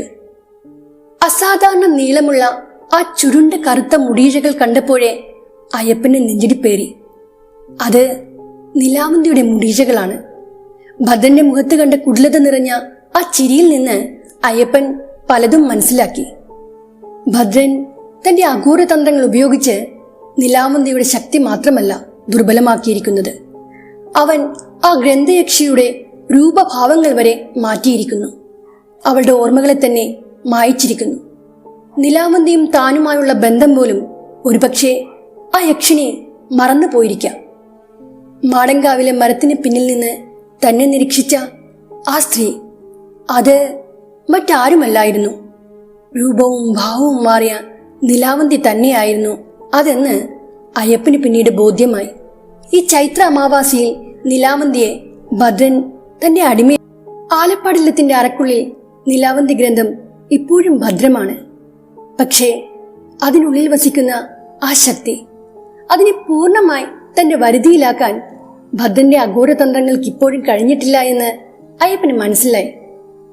ചന്ദ്രൻ ഉദിക്കാത്ത ചൈത്ര അമാവാസിയും അതിന് തൊട്ടും മുന്നിലും പിന്നിലുമുള്ള ആ 3 നാളുകൾ, ആ ദിവസങ്ങളിൽ എന്തും സംഭവിക്കാം. ഭദ്രൻ വശത്താക്കിയ സകലമാന മന്ത്രതന്ത്രങ്ങളെയും തടുക്കാൻ താൻ ഇനിയും തയ്യാറെടുപ്പുകൾ നടത്തേണ്ടതുണ്ട്. ആ ശത്രുവിനെ ഒട്ടും ചെറുതായി കാണേണ്ട കാര്യമില്ല. നിന്റെ ഗുരു പഠിപ്പിച്ച മന്ത്രതന്ത്രങ്ങളോ അതോ ഞാൻ സ്വയത്തമാക്കിയ അഘോര മന്ത്രങ്ങളാണോ ശക്തിയേറിയതെന്ന് ഈ ചൈത്രാമാവാസി കഴിയുന്നതോടെ നിനക്ക് മനസ്സിലാകും. മുഖത്തെ ശാന്തത ഒട്ടും മായാതെ അയ്യപ്പൻ ചെറുചിരിയോടെ പറഞ്ഞു. നന്മയും തിന്മയും തമ്മിൽ പലപ്പോഴും ഏറ്റുമുട്ടാറുണ്ട്. പക്ഷേ ആ ഏറ്റുമുട്ടലിന്റെ അവസാനം എന്നും ജയിക്കുന്നത് നന്മയായിരിക്കും. അതാണ് ചരിത്രം. ഭദ്രനും ഒട്ടും വിട്ടുകൊടുത്തില്ല. അവൻ തന്റെ പല്ലുകൾ ഞെരിച്ചു. ദേഷ്യത്താൽ ചുവന്ന അവന്റെ കണ്ണുകളുടെ നോട്ടം അയ്യപ്പന്റെ മുഖത്ത് മാത്രമായി തറഞ്ഞു നിന്നു. പരിക്കൻ ശബ്ദത്തിൽ ഭദ്രൻ തന്റെ മറുപടി വ്യക്തമാക്കി. ഇതുവരെയുള്ള ആ ചരിത്രം ഈ ഞാൻ മാറ്റിയെഴുതും. അത് നീ കണ്ടറിഞ്ഞു. ഭദ്രൻ ഭൂമി ചവിട്ടിക്കുലുക്കി മുന്നോട്ട് നടന്നു നീങ്ങി. മാടങ്കാവിന് പുറത്ത് കാത്തുനിന്ന ലക്ഷ്മിക്കുട്ടിയുടെ ഉറക്കെയുള്ള ചിഹ്നം വിളി അയ്യപ്പൻ പിന്നീട് കേട്ടു. അയ്യപ്പൻ ആ നിമിഷം തന്നെ തന്റെ ആനക്കരയിലേക്ക് പാഞ്ഞു. എന്തൊക്കെയോ മാന്ത്രിക വിദ്യകൾ കാട്ടി ഭദ്രൻ ആനയെ ഭയപ്പെടുത്തിയെന്ന് അതിന്റെ കണ്ണിലെ ഭയത്തിൽ നിന്ന് അവൻ മനസ്സിലാക്കി. മടിശീലയിൽ കരുതിയ തുണിസഞ്ചിയിൽ നിന്ന് അല്പം കളപ്പപ്പൊടിയെടുത്ത് അവൻ ഉടൻ തന്നെ ആനയുടെ മസ്തകത്തിൽ ഓം എന്നെഴുതി. പരിഭ്രാന്തയായ ആന പെട്ടെന്ന് തന്നെ ശാന്തമായി. ആ വൈകുന്നേരം സൂര്യൻ പതിവിനേക്കാളും വേഗത്തിൽ മറഞ്ഞു. മഴക്കാലമല്ലാതിരുന്നിട്ട് കൂടിയും ആകാശമാകെ ഇരുണ്ടിരുന്നു. മാടങ്കാവിൽ നിന്ന് അയ്യപ്പൻ തന്റെ ഇല്ലത്തേക്ക് നടന്നു. അവന് പിന്നാലെ മെല്ലെ മെല്ലെ ലക്ഷ്മിക്കുട്ടിയും ചുവടുകൾ വെച്ചു. മാടങ്കാവിൽ കണ്ട കരിങ്കൽപ്പാളിക്കരികിൽ നിന്ന് കണ്ടെത്തിയ സാധന സാമഗ്രികളെല്ലാം തന്നെ അയ്യപ്പൻ അതീവ ശ്രദ്ധയോടെ ഇല്ലത്തേക്ക് കൊണ്ടുപോയി. ഇല്ലത്തെത്തിയ ഉടൻ തന്നെ അവനതെല്ലാം നിരീക്ഷണ വിധേയമാക്കി.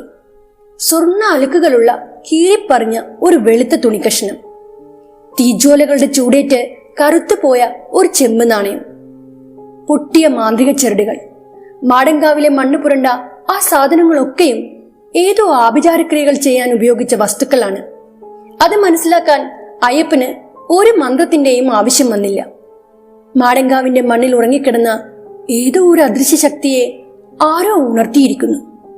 ഗതി കിട്ടാതെ അലഞ്ഞു തിരിഞ്ഞു നടന്ന ഒന്നിനെയല്ല, മറിച്ച് വർഷങ്ങളായി മന്ത്രതന്ത്രങ്ങളാൽ ആവാഹിച്ച് ബന്ധിച്ച ഒരു കറുത്ത ശക്തിയെയാണ് ബന്ധനമെന്ന നോവിൽ നിന്ന് സ്വതന്ത്രനാക്കിയിരിക്കുന്നത്. ആ ശക്തിയെ ശത്രു തന്റെ ആയുധമാക്കിയിരിക്കുന്നു. അയ്യപ്പൻ മാന്ത്രിക ചരടുകളാൽ ബന്ധിച്ച നാഗബന്ധനമുള്ള അറയുടെ താഴിലേക്ക് നോക്കി. ഗ്രന്ഥത്തിനുള്ളിൽ വസിക്കുന്ന നിലാവന്തി എന്ന യക്ഷണിയുടെ വിറയാർന്ന ശബ്ദം അവൻ അപ്പോഴും കേട്ടു. അയ്യപ്പ, ആ ശബ്ദം ഏറെ ദുർബലമായിരുന്നു. നിലാവന്തിയുടെ വിറയാർന്ന ശബ്ദത്തിൽ നിന്ന് ആ ശക്തി നന്നേ ബുദ്ധിമുട്ടുന്നുണ്ടെന്ന് അയ്യപ്പന് ബോധ്യമായി. ചൈത്ര അമാവാസി കഴിയുന്നതോടെ നിലാവന്തിക്ക് മേൽ വന്ന് ഭവിച്ചിരിക്കുന്ന ഈ ദോഷകാലം മാറുന്നതാണ്. അതുവരെ ഈ ഗ്രന്ഥത്തിൽ നിന്ന് യക്ഷിയുടെ ശക്തി വീർവിട്ടു പോകാതിരിക്കാനുള്ള മാന്ത്രിക ക്രിയകൾ ചെയ്യേണ്ടതുണ്ട്. അയ്യപ്പൻ അതിനുവേണ്ടിയുള്ള തയ്യാറെടുപ്പുകൾ നടത്തി. അന്ന് രാത്രിയിൽ ഗോവിന്ദപുരം ഗ്രാമത്തിലുള്ള പലരും വയലിനരികെയുള്ള ഒരു കുടിലിന്റെ മുന്നിൽ കൂട്ടം കൂടി. ശോകമുഖമായ അന്തരീക്ഷം. കൃഷിക്കാരനായ ദാമുവിന്റെ മകൻ കണ്ണൻ ഇറയത്തെ പായയിൽ അനക്കമറ്റ് കിടക്കുകയാണ്. അവന്റെ കണ്ണുകൾ തുറന്ന പടി കാണപ്പെട്ടു. ഐസ് കട്ട് പോലെ മരച്ചുപോയ ആ ശരീരത്തിൽ ഒരു മുറിപ്പാടോ രക്തക്കറയോ മരണകാരണമെന്ന് പറയാൻ പറ്റുന്ന ഒരടയാളങ്ങളും കാണാനില്ല. എന്തോ കണ്ടു പേടിച്ച് ജീവൻ നഷ്ടപ്പെട്ടതുപോലെയാണ് ആ ചെക്കന്റെ മൃതശരീരം കാണപ്പെട്ടത്. ഹൃദയസ്പന്ദനം വന്നതായിരിക്കും. കണ്ണന്റെ മരണവാർത്ത അറിഞ്ഞു വന്ന ഒരു സ്കൂൾ വാദ്യാർ പറഞ്ഞു. പക്ഷേ അതാരും വിശ്വസിക്കാൻ തയ്യാറായില്ല. 17കാരനായ പയ്യന് ഹൃദയസ്പന്ദനമോ? അതെങ്ങനെ സംഭവിക്കാനാണ്? ഇത് അതൊന്നുമല്ല, മറ്റെന്തോ ആണ്. മരണവീട്ടിൽ വന്നുപോയവർ തമ്മിൽ പറഞ്ഞു. ആ സമയം ചെത്തുകാരനായ വാസുണ്ണി കഴിഞ്ഞ രാത്രിയിൽ അയാൾ കണ്ട അസാധാരണമായ ഒരു സ്വപ്നത്തെക്കുറിച്ച് പറഞ്ഞു. ആൽത്തറക്കടുത്തുള്ള പൊട്ടക്കിണറ്റിനരികിൽ നിന്ന് മുഖം മറിച്ചൊരു മനുഷ്യൻ കണ്ണായ ഉച്ചത്തിൽ വിളിക്കുന്നൊരു സ്വപ്നം ഞാൻ ഇന്നലെ രാത്രി കണ്ടിരുന്നു. ഇന്നിപ്പോൾ ഇങ്ങനെ സംഭവിച്ചിരിക്കുന്നു. വാസുണ്ണി താൻ കണ്ട സ്വപ്നത്തെക്കുറിച്ച് ചിന്തിച്ച് വിഷമിക്കുന്നത് കണ്ടപ്പോൾ വയറ്റാട്ടിയായ ചിരിത അയാളോടായി പറഞ്ഞു, വല്ലാത്തൊരു സ്വപ്നം തന്നെ. എന്നിട്ട് ഇക്കാര്യം താൻ അയ്യപ്പൻകുട്ടിയോട് എന്തുകൊണ്ട് പറഞ്ഞില്ല? ഇനി പറഞ്ഞിട്ട് എന്ത് കാര്യം? സംഭവിക്കാനുള്ളത് സംഭവിച്ചു. വാസുണ്ണി ഒരു വല്ലായ്മയോടെ തല ചൊറിഞ്ഞുകൊണ്ട് അവിടെ നിന്ന് നടന്നു നീങ്ങി. ആ രാത്രിയിൽ അയ്യപ്പൻ അറയിലെ ഗ്രന്ഥത്തിന് മുന്നിൽ നിന്ന് മാറിയതേയില്ല. കണ്ണുകൾ അടച്ചാണ് അവൻ ഇരുന്നതെങ്കിലും അവൻ ജാഗരൂകനായിരുന്നു. പൊടുന്നനെ ലക്ഷ്മിക്കുട്ടി ഒരു അപകട സൂചന എന്ന വണ്ണം ഒരു പ്രത്യേക തരത്തിൽ ഒന്ന് ചിഹ്നം വിളിച്ചു. ഗ്രന്ഥത്തിനരികിലിരുന്ന അയ്യപ്പൻ ഉടൻ തന്നെ തന്റെ കണ്ണുകൾ തുറന്നു. മുമ്പൊരിക്കൽ അനുഭവപ്പെട്ട മുടികരിഞ്ഞ ദുർഗന്ധം ആ അന്തരീക്ഷത്തിൽ നിറഞ്ഞതും അവൻ ഉമ്രത്തിണ്ണയിലേക്ക് ഓടിയിറങ്ങി. തെക്കിനിയുടെ വാതിൽ തുറന്നു കിടക്കുന്നു. ആരോ ഇല്ലത്തിനകത്ത് പ്രവേശിച്ചിരിക്കുന്നു.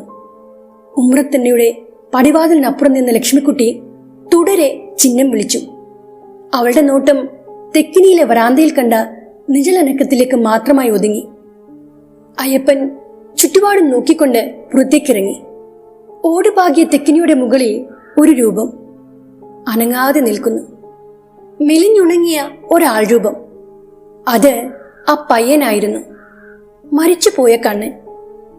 തണ്ണുതുറഞ്ഞ് വിളറി വെളുത്ത അവന്റെ കണ്ണുകളിൽ ജീവന്റെ തിളക്കമില്ലായിരുന്നു.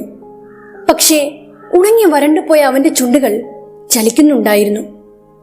ഒരു വാചകം മാത്രം അവൻ ആവർത്തിച്ചു: അവൻ ആ ഗ്രന്ഥത്തിനുള്ളിലാണ്. അത് കേട്ട് അയ്യപ്പന്റെ ശരീരം വിറകൊണ്ടു. ഇതൊരു ബാധാവേശമല്ല, മറിച്ച് ചേതനയറ്റുപോയ ആ ചെക്കന്റെ ശരീരത്തെ ആരോ ഒരാൾ അയാളുടെ ഇഷ്ടങ്ങൾ അനുസരിച്ച് പ്രവർത്തിക്കാൻ നിയന്ത്രണ വിധേയമാക്കിയിരിക്കുകയാണ്. ഇല്ലത്തിന് ചുറ്റുമുള്ള രക്ഷാവലയങ്ങൾ തകർക്കാൻ ഭദ്രൻ ഇപ്പോഴും ശ്രമിച്ചിട്ടില്ല. മരിച്ച ഒരാളുടെ ശരീരത്തെ മാധ്യമമാക്കിക്കൊണ്ട് നിലാവന്തിയിലേക്ക് എത്താൻ അവൻ തന്നോട് സംസാരിക്കാൻ ശ്രമിക്കുന്നു. അതിനർത്ഥം ഒന്നേ ഉള്ളൂ: താൻ വിചാരിച്ചതിനപ്പുറത്തേക്ക് അവൻ എത്തിയിരിക്കുന്നു. നിലാവന്തി ഗ്രന്ഥത്തിലേക്ക് പ്രവേശിക്കാൻ ആ ശക്തിക്കല്ലാതെ മറ്റാർക്കും കഴിയില്ല. എവിടെയോ ഇരുന്നുകൊണ്ട് ഭദ്രൻ എന്തൊക്കെയോ ഗൂഢതന്ത്രങ്ങൾ ചെയ്യുന്നു. ഇപ്പോഴീ മൃതശരീരത്തിൽ പ്രവേശിച്ച് ഇവിടേക്ക് വന്ന് വിളിച്ചു പറഞ്ഞതൊന്നും സത്യമല്ലെന്ന് അയ്യപ്പൻ തിരിച്ചറിഞ്ഞു. ഈ രീതിയിൽ തന്റെ ശ്രദ്ധ തിരിക്കാനാണ് അവൻ ഇങ്ങനെയൊക്കെ ചെയ്യുന്നത്. അയ്യപ്പൻ തന്റെ ഗുരുവിനെ മനസ്സിൽ ധ്യാനിച്ച് കണ്ണടച്ച് ചില മന്ത്രങ്ങൾ ഉരുവിട്ടു. കണ്ണ് മഞ്ഞളിച്ചു പോകുന്ന ഒരു പ്രകാശവലയം ആ സമയം അവന്റെ അകക്കണ്ണിൽ തെളിഞ്ഞു. ആ പ്രകാശവലയത്തിനുള്ളിൽ തന്റെ ഗുരുവിന്റെ മുഖം തെളിഞ്ഞു വന്നതോടെ അയ്യപ്പന്റെ മുഖം പ്രസന്നമായി. ഭയപ്പെടേണ്ട ആവശ്യമില്ല. നിന്റെ ശ്രദ്ധ തിരിക്കാനുള്ള ഭദ്രന്റെ അടവുകളാണ് ഇതെല്ലാം. മനസ്സ് തളരാതെ മുന്നോട്ടു പോകൂ. സർപ്പദംശനമേറ്റ് മരിച്ചുപോയ കണ്ണന്റെ ശരീരത്തിൽ അഘോര മന്ത്രങ്ങൾ ഉപയോഗിച്ച് മറ്റേതോ ശക്തിയെ പ്രവേശിപ്പിച്ചിരിക്കുകയാണ്. ഗുരുവിന്റെ മുഖം കണ്ണിൽ നിന്ന് മറഞ്ഞതും അയ്യപ്പൻ പൂജാമുറിയിൽ സൂക്ഷിച്ച ഒരു മൺകുടത്തിൽ നിന്ന് അല്പം ഗംഗാജലം കണ്ണന്റെ മേലേക്ക് തളിച്ചു. ഒരലർച്ചയോടെ കണ്ണന്റെ ശരീരം നിലത്തേക്ക് പതിച്ചു. പിന്നീട് അതനങ്ങിയതേയില്ല. ഭദ്രന്റെ ആ നീക്കവും പരാജയപ്പെട്ടു. മരണാനന്തര കർമ്മങ്ങൾ നടത്തുവാൻ കുളിപ്പിക്കുവാനായി കൊണ്ടുപോയ കണ്ണന്റെ മൃതശരീരം കാണാതായപ്പോൾ തൊട്ട് അവന്റെ മാതാപിതാക്കളും മറ്റു ബന്ധുക്കളും തിരച്ചിൽ തുടങ്ങിയതാണ്.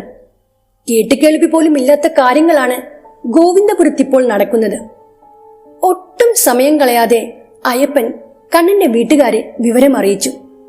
അവന്റെ കാൽപാദത്തിന് പിന്നിലെ നീലിച്ച അടയാളത്തിലേക്ക് നോക്കി അയ്യപ്പൻ കണ്ണന്റെ ബന്ധുക്കളോട് പറഞ്ഞു: പാമ്പുകടിയേറ്റാണ് മരണം സംഭവിച്ചിരിക്കുന്നത്. കഴിഞ്ഞ ദിവസം മാടങ്കാവിന്റെ പരിസരത്ത് കണ്ട ഒരു അപരിചിതൻ, കറുത്ത തുണിയാൽ മുഖം മറച്ച ഒരാൾ. മരണവീട്ടിലും വന്നിരുന്നു അയാൾ. പയ്യന്റെ മരണം നടന്നത് രാത്രിയായതിനാൽ ശവസംസ്കാര ചടങ്ങുകൾക്കായി നേരം വെളുക്കും വരെ കാത്തിരിക്കേണ്ടി വന്നു. എന്തോ കൺകെട്ട് കാണിച്ച് ആ പയ്യന്റെ ജഡം അവന്റെ വീട്ടിൽ നിന്ന് കൊണ്ടുപോയത് ആ അപരിചിതനായിരിക്കാനാണ് സാധ്യത.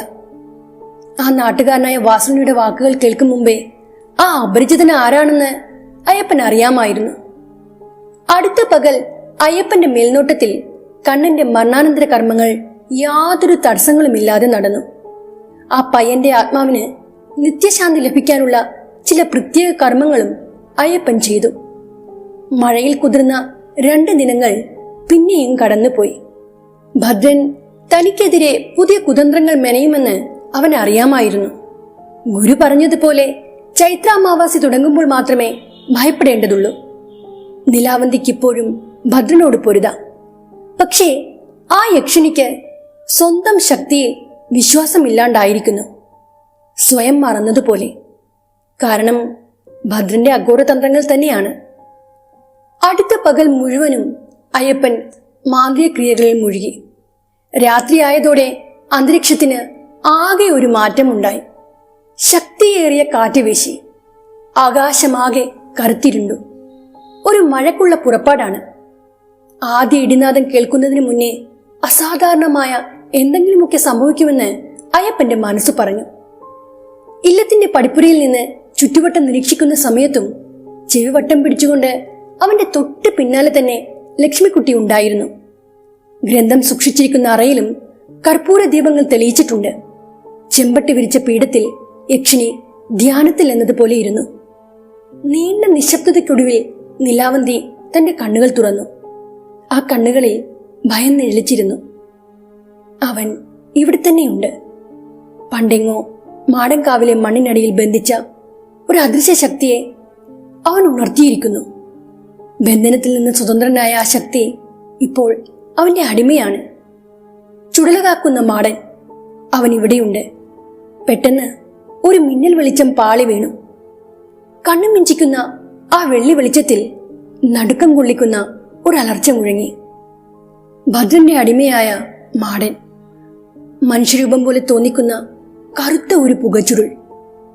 മെല്ലെ മെല്ലെ ആ രൂപത്തിന്റെ മുഖം വ്യക്തമായി. നിറം മങ്ങിയ കോമ്പല്ലുകൾ, കനൽക്കട്ട പോലെയുള്ള അതിന്റെ കണ്ണുകൾ ഇരുട്ടിലും തിളങ്ങി. ധ്യാനത്തിൽ നിന്നുണർന്ന യക്ഷിണി അറവിട്ട് പുറത്തേക്കിറങ്ങി. നിലാവന്തി, നീ എന്റെ ഒപ്പം വരണം. നിന്റെ ഉപാസകനായ അയ്യപ്പന് ഇനി അധിക നാളൊന്നും ആയുസില്ല. മാടന്റെ വാക്കുകൾ കേട്ട് ദേഷ്യത്താൽ നിലാവന്തിയുടെ കണ്ണുകൾ ചുവന്നു. ഞാൻ ചെകുത്താനെ സേവിക്കാറില്ല. നീ എവിടെ നിന്നാണോ വന്നത് അവിടേക്ക് തന്നെ തിരിച്ചു പോകുന്നതാണ് നിനക്ക് നല്ലത്. മാടങ്കാവിലെ മണ്ണിലേക്ക് തന്നെ നിന്നെ പറഞ്ഞയക്കാൻ എനിക്കറിയാം. ഇല്ലത്തിന്റെ മുറ്റത്ത് രൂപപ്പെട്ട ആ കറുത്ത പുകച്ചുരുൾ നിലാവന്തിയെ പൊതിഞ്ഞു. ഇരുട്ട് കനത്തു. ഇരു ശക്തികളും തമ്മിൽ ഏറ്റുമുട്ടി. കാതടിപ്പിക്കുന്ന ഇടിനാദങ്ങൾ പോലെയുള്ള ശബ്ദങ്ങൾ മുഴങ്ങി. മാടന്റെ ഓരോ നീക്കങ്ങളും ചെറുക്കാൻ നിലാവന്തിക്ക് കഴിഞ്ഞു.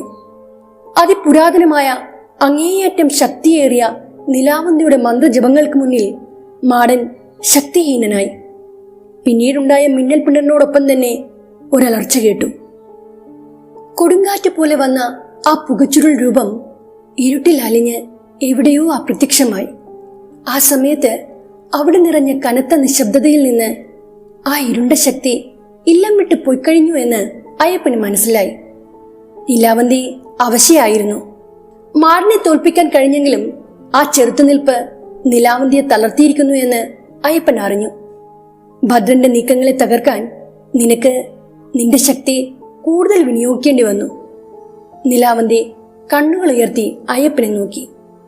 എന്റെ ശക്തിക്ക് ഇപ്പോൾ വരെ ഒരു കോട്ടവും സംഭവിച്ചിട്ടില്ല.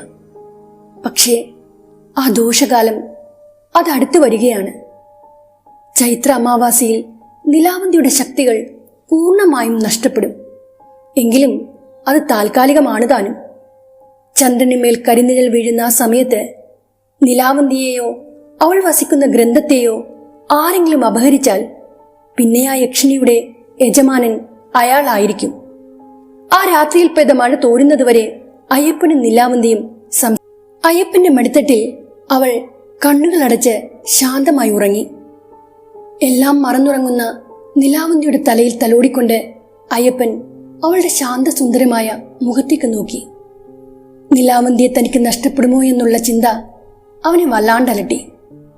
ആ രാത്രി ഇരുട്ടി വെളുക്കും മുമ്പേ അയ്യപ്പൻ തന്റെ മുത്തശ്ശൻ സമ്മാനിച്ച കാളി വിഗ്രഹത്തിന് മുന്നിലിരുന്ന് പൂജാകർമ്മങ്ങൾ ആരംഭിച്ചു.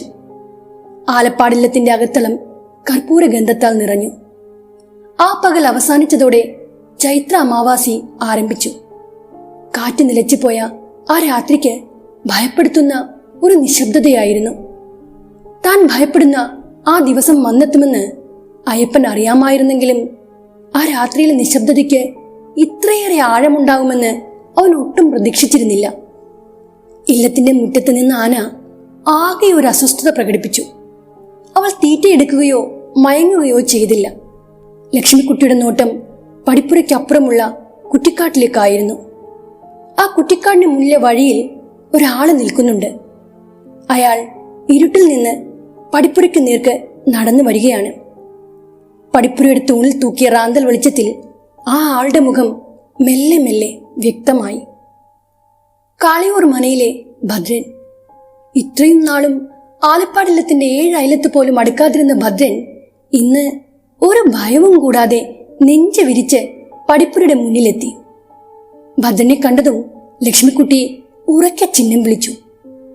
ചൈത്ര അമാവാസിയുടെ കരിനിഴൽ അവനിൽ ഊർജം നിറച്ചു. ചിഹ്നം വിളിച്ച് പാഞ്ഞെടുത്ത ആനയുടെ മസ്തകം ലക്ഷ്യമാക്കി മന്ത്രം ചൊല്ലിക്കൊണ്ട് ഭദ്രൻ കയ്യിൽ കരുതിയ ഒരു കടാര വലിച്ചെറിഞ്ഞു. കറുത്ത ചരട് ചുറ്റിക്കെട്ടിയ അഗ്രം കൂർത്ത ഇരുതല മൂർച്ചയുള്ള കടാര ആനയുടെ തുമ്പിക്കൈയിൽ തറച്ചു കയറി. കടുത്ത വേദനയാൽ ആന ഉറക്കെ ചിഹ്നം വിളിച്ചു. ഭൂമി കുലുങ്ങുമാറ് അവൾ തന്റെ മുൻകാലുകൾ നിലത്ത് ചവിട്ടി. ഒരലർച്ചയോടെ അയ്യപ്പൻ ലക്ഷ്മിക്കുട്ടിയുടെ അരിയിലേക്ക് ഓടിച്ചെന്നു.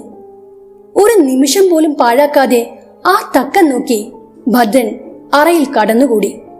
ഇല്ലത്തിനു ചുറ്റും അയ്യപ്പൻ ഒരുക്കിയ രക്ഷാമന്ത്രങ്ങളോ അറയുടെ നാഗപ്പൂട്ടോ ഒന്നും തന്നെ ഭദ്രനൊരു തടസ്സമല്ലായിരുന്നു. പക്ഷേ അറക്കകത്ത് കിടന്ന ഭദ്രൻ നിലാവന്തിയെ കണ്ടില്ല. എന്നാൽ മാന്ത്രിക വലയങ്ങൾക്ക് നടുവിൽ കണ്ട പീഠത്തിൽ ഭദ്രമായി വെച്ചിരുന്ന ഗ്രന്ഥം അവന്റെ ശ്രദ്ധയിൽപ്പെട്ടു. ഇത്തവണ ഗ്രന്ഥയക്ഷിക്ക് ഭദ്രനെ തടുക്കാനായില്ല. ശക്തികളെല്ലാം നഷ്ടപ്പെട്ട നിലാവന്തി ഗ്രന്ഥത്തിൽ നിന്ന് പുറത്തു വന്നില്ല. നിലാവന്തി ഗ്രന്ഥം കണ്ടതും ഭദ്രന്റെ കണ്ണുകൾ തിളങ്ങി. പക്ഷേ പീഠത്തിനരിയിലേക്ക് നടന്നെടുത്തതും അഗ്നികുണ്ഡത്തിനടുത്തെത്തിയതുപോലെ അവന്റെ ശരീരം ആകെ ചൂടുപിടിച്ചു. അയ്യപ്പൻ നിലാവന്തി ഗ്രന്ഥത്തിന് ചുറ്റുമൊരുക്കിയ രക്ഷാകവചത്തെ ചെറുക്കാൻ ഭദ്രന്റെ അഘോരതന്ത്രങ്ങൾക്ക് കഴിഞ്ഞു. പീഠത്തിലിരുന്ന തുകൽച്ചിട്ടയിൽ പൊതിഞ്ഞ ഗ്രന്ഥത്തിൽ തൊട്ടതും അതിനുള്ളിൽ നിന്ന് ക്രമമായ ഹൃദയത്തുടിപ്പും ചെറിയൊരു ചൂടും അവൻ അനുഭവപ്പെട്ടു. ഉടൻ തന്നെ എന്തൊക്കെയോ മന്ത്രങ്ങൾ ചൊല്ലിക്കൊണ്ട് ഭദ്രൻ ആ ഗ്രന്ഥം തന്റെ കൈവശമുണ്ടായിരുന്ന കറുത്തൊരു തുണിയിൽ പൊതിഞ്ഞെടുത്തു. ഇല്ലത്തിന് മുറ്റത്ത് നിന്ന് അയ്യപ്പന് അനങ്ങാനേ കഴിഞ്ഞില്ല. കുങ്കുമം കൊണ്ട് പെരുമരത്തോളിൽ മന്ത്രങ്ങൾ ചൊല്ലി അയ്യപ്പന്റെ പേരെഴുതി മാന്ത്രിക ചരടുകൾ കൊണ്ട് ബന്ധിച്ച ഭദ്രൻ തന്റെ ശത്രുവിനുമേൽ സ്തംഭനക്രിയ നടത്തിയിരിക്കുന്നു. സ്തംഭനമെന്ന ആഭിചാരക്രിയയിലൂടെ അയ്യപ്പന്റെ ശരീരം ഭദ്രൻ മരവിപ്പിച്ചു. മുറിവേറ്റ തുമ്പിക്കയിൽ നിന്ന് ചോര വാർന്നൊഴുകിയിട്ടും ലക്ഷ്മിക്കുട്ടി ഗ്രന്ഥവുമെടുത്ത് പുറത്തു കടന്ന ഭദ്രനെ നേരിട്ടു. നിലാവന്തി ഗ്രന്ഥത്തിൽ വസിക്കുന്ന യക്ഷിയെ വശത്താക്കാൻ വർഷങ്ങളായി അവൻ ശ്രമിക്കുന്നു. ഈ ചൈത്രാമാവാസിയിൽ ഗ്രന്ഥം അപഹരിക്കാൻ അവന് കഴിഞ്ഞിരിക്കുന്നു. അതിനാൽ ഭദ്രൻ തനിക്കറിയാവുന്ന എല്ലാ വിദ്യകളും പുറത്തെടുത്തു. ഏതോ കാട്ടുമൃഗത്തിന്റെ അസ്ഥി കൊണ്ടുണ്ടാക്കിയ അറ്റം കൂർത്ത ഒരു ആയുധം കൊണ്ട് അവൻ ലക്ഷ്മിക്കുട്ടിയെ ആക്രമിച്ചു.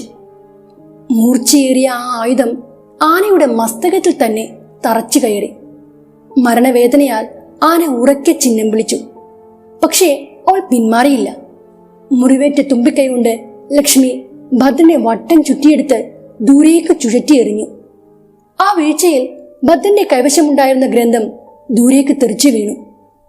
ഭദ്രൻ ചെയ്ത സ്തംഭനക്രിയകളിൽ നിന്ന് അയ്യപ്പൻ പുറത്തു കടന്നപ്പോഴേക്കും അവൻ ഗ്രന്ഥവുമായി ഇല്ലത്ത് നിന്ന് കടന്നു കളഞ്ഞിരുന്നു.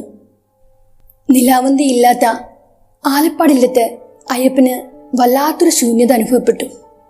എത്രയും പെട്ടെന്ന് നിലാവന്തിയെ ഭദ്രന്റെ പിടിയിൽ നിന്ന് മോചിപ്പിച്ചേ മതിയാകൂ. ലക്ഷ്മിക്കുട്ടിക്കേറ്റ മുറിവ് ചികിത്സിച്ച് ഭേദപ്പെടുത്താൻ പരമേശ്വരൻ വൈദ്യൻ ആലപ്പാടില്ലത്തെത്തി. അദ്ദേഹത്തിന്റെ മേൽനോട്ടത്തിൽ മുറയ്ക്ക് ചികിത്സകൾ തുടങ്ങി. ചൈത്ര അമാവാസി കഴിയാൻ ഇനി ഏതാനും യാമങ്ങൾ മാത്രമേ ബാക്കിയുള്ളൂ. ഗ്രന്ഥവുമായി കടന്നുകളഞ്ഞ ഭദ്രൻ തന്റെ മാന്ത്രിക സിദ്ധിയിലൂടെ ആദ്യം തന്നെ നിലാവന്തിയുടെ ഓർമ്മകൾ മായ്ച്ചു കളയാൻ ശ്രമിക്കും. അങ്ങനെ സംഭവിച്ചാൽ നിലാവന്തി തന്നെ എന്നേക്കുമായി മറക്കും.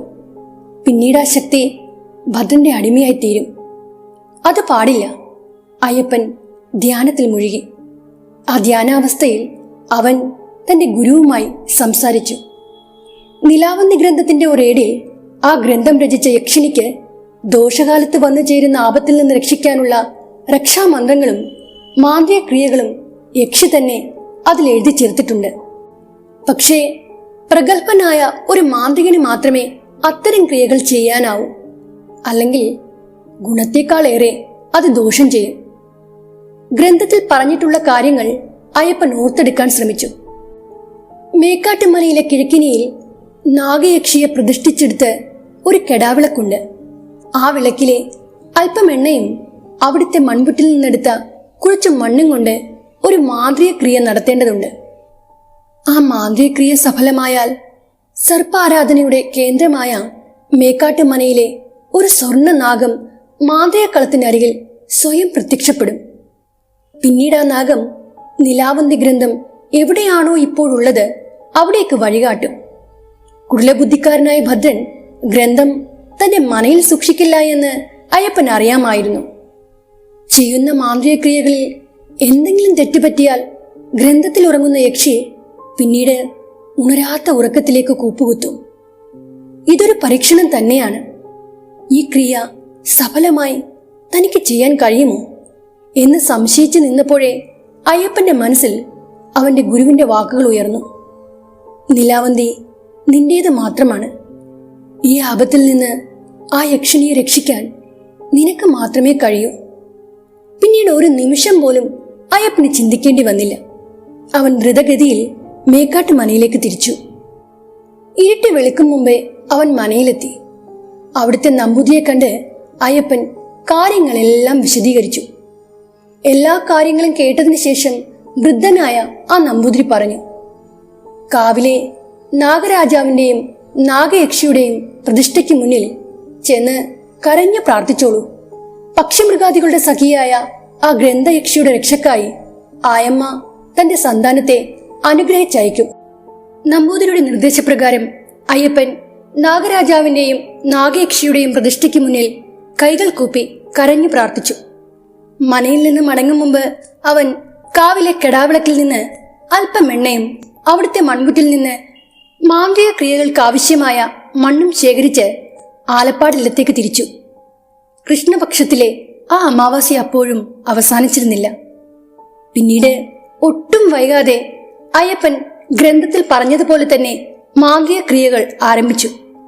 മേക്കാട്ടുമനയിൽ നിന്ന് ശേഖരിച്ച മൺപുറ്റിലെ പശത്തുള്ള മണ്ണുപയോഗിച്ച് മോതിരവിരലിന്റെ വലിപ്പത്തിൽ ഒരു നാഗരൂപം അവൻ നിർമ്മിച്ചെടുത്തു. 5 തലയുള്ള ഒരു നാഗരൂപം. അത് മാന്ത്രികക്കളത്തിന് ഒത്ത നടുവിൽ വെച്ച് അവൻ പ്രാർത്ഥിച്ചു. പിന്നീട് ആ രൂപത്തിന് മുന്നിൽ ചട്ടിവിളക്ക് വെച്ചു. അതിൽ മനയിൽ നിന്ന് കൊണ്ടുവന്ന കെടാവിളക്കിലെ എണ്ണയൊഴിച്ച് 5 തിരിയിട്ട് ആ മൺചിരാത് കത്തിച്ചു. പൂജക്കായുള്ള സാധന സാമഗ്രികളെല്ലാം ഒരുക്കി വെച്ച് അയ്യപ്പൻ ഗ്രന്ഥത്തിൽ എഴുതിയിട്ടുള്ള മന്ത്രങ്ങൾ ഓർത്തെടുത്ത് അത് തെറ്റാതെ ജപിച്ചു തുടങ്ങി.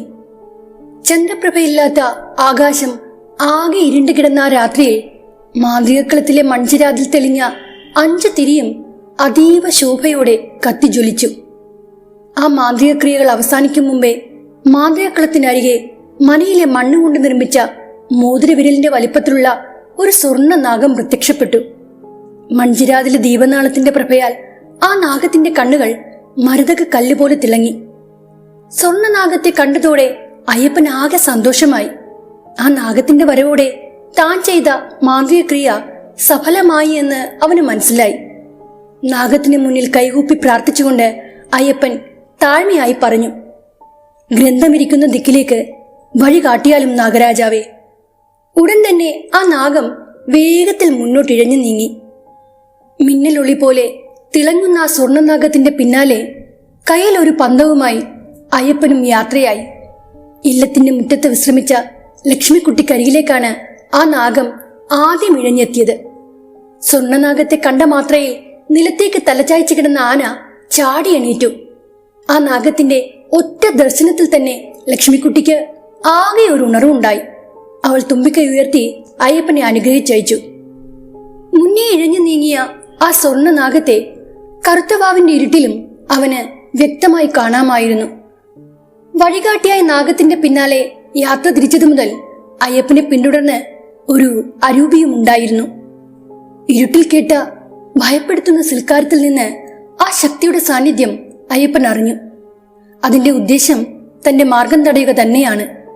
ഭദ്രൻ അയച്ച ആ അരൂപി അവന്റെ അജ്ഞാനുവർത്തിയായ മാടനാണെന്ന് അവൻ അറിയാമായിരുന്നു. ഈ സമയത്ത് ആ ശക്തിയോട് ഏറ്റുമുട്ടാൻ പോയാൽ ഭദ്രൻ ഉദ്ദേശിച്ച കാര്യങ്ങൾ നടത്തിയെടുക്കാൻ അവന് വേണ്ടുവോളം സമയം കിട്ടും. അതുതന്നെയാണ് അവൻ ആഗ്രഹിക്കുന്നതും. പൊടുന്നനെ അയ്യപ്പന്റെ കയ്യിലിരുന്ന തീപ്പന്തം അണഞ്ഞുപോയി. പക്ഷേ മുന്നേ സഞ്ചരിച്ച നാഗത്തിന്റെ കണ്ണുകൾ മാണിക്യം പോലെ പ്രകാശിച്ചു. ഇരുട്ടിൽ ആ പ്രകാശം വരുന്നതും അയ്യപ്പന്റെ പിന്നാലെ കൂടിയ അരൂപിയുടെ ഉച്ചത്തിലുള്ള ഒരലർച്ച മുഴങ്ങിക്കേട്ടു. വേദന നിറഞ്ഞ ആ അലർച്ച കേട്ടതും അവൻ തിരിഞ്ഞു നോക്കി. അതുവരെ അനുഭവപ്പെട്ട ആ അരൂപിയുടെ സാന്നിധ്യം അത് പെട്ടെന്നില്ലാതെയായി. സ്വർണനാഗം വഴികാട്ടിയത് മാടൻകാവിലേക്കായിരുന്നു. ഇരുട്ടു നിറഞ്ഞ മാടൻകാവിൽ നിന്ന് പതിഞ്ഞ ശബ്ദത്തിൽ മന്ത്രോച്ചാരണങ്ങൾ ഉയർന്നു കേട്ടു. ഗതികിട്ടാതലയുന്ന ദുരാത്മാക്കളുടെ ദിവസം കൂടിയാണ് ചൈത്ര അമാവാസി. ഒറ്റപ്പെട്ടതും വിജനവുമായ മാടൻകാവിൽ ആ ശക്തികളുടെ സാന്നിധ്യം ഉറപ്പായിരിക്കും. ഭദ്രൻ തന്റെ ഗൂഢതന്ത്രക്രിയകൾ ചെയ്യുവാനായി ഈ സ്ഥലം തന്നെ തിരഞ്ഞെടുക്കുമെന്നൊരു സംശയം അയ്യപ്പന്റെ മനസ്സിൽ ഉണ്ടായിരുന്നു. പക്ഷേ ഒരു സംശയത്തിന്റെ പുറത്ത് ഇവിടേക്ക് ഇറങ്ങി തിരിച്ചാൽ തന്റെ വിലപ്പെട്ട സമയം നഷ്ടപ്പെടുമോ എന്ന് അവൻ ആശങ്കപ്പെട്ടു. മേക്കാട്ടുമനയിലെ കെടാവിളക്കിൽ നിന്ന് ശേഖരിച്ച എണ്ണയൊഴിച്ച് കത്തിച്ച മൺചിരാതിലെ ദീപനാളങ്ങൾ അണയും മുമ്പ് ഇല്ലത്തെത്തണം. അല്ലെങ്കിൽ ഭദ്രന്റെ പിടിയിൽ നിന്ന് നിലാവന്തിയെ മോചിപ്പിച്ചാലും അതിന് ഫലമുണ്ടാകില്ല. കാരണം ആ വിളക്ക് ഇല്ലത്തെത്തും മുമ്പേ അണഞ്ഞുപോയാൽ ഗ്രന്ഥയക്ഷി തിരിച്ച് ഭദ്രന്റെ അരികിലേക്ക് തന്നെ മടങ്ങിപ്പോകും. ഭദ്രന്റെ അഘോരതന്ത്രങ്ങൾ പൂർത്തിയാകുന്നതിന് മുന്നേ നിലാവന്തി ഗ്രന്ഥം കൈക്കലാക്കേണ്ടതുണ്ട്. അല്ലാത്ത പക്ഷം നിലാവന്തിയുടെ ഓർമ്മകളെ അവൻ തന്റെ തന്ത്രക്രിയ ഉപയോഗിച്ച് മായ്ച്ചു കളയും. പിന്നെ അവളുടെ മനസ്സിൽ തനിക്ക് പകരം ഭദ്രനായിരിക്കും. മാടൻകാവിലെ ഈർപ്പം നിറഞ്ഞ മണ്ണിൽ കാലുകുത്തിയതും കടന്നൽ കൂട്ടത്തിന്റെ രമ്പം പോലൊരു ശബ്ദം കേട്ടു.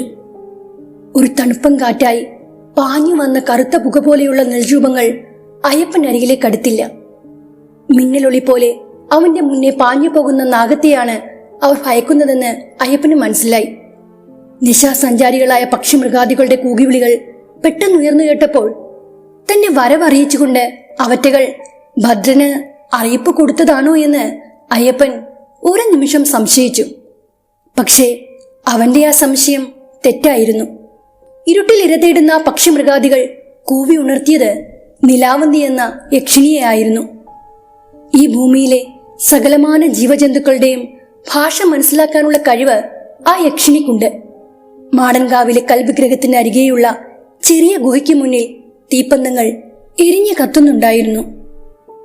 ആ തീപ്പന്തങ്ങളുടെ വെട്ടത്തിൽ ഗുഹയ്ക്ക് മുന്നിലുള്ള മാന്ത്രിക ചിഹ്നങ്ങൾ എഴുതിയ ചോരക്കറ പുരണ്ട ബലിക്കല്ലിൽ നിലാവന്തി ഗ്രന്ഥം വെച്ചുകൊണ്ട് ഭദ്രൻ താന്ത്രിക ക്രിയകളിൽ ഏർപ്പെട്ടിരിക്കുന്നു.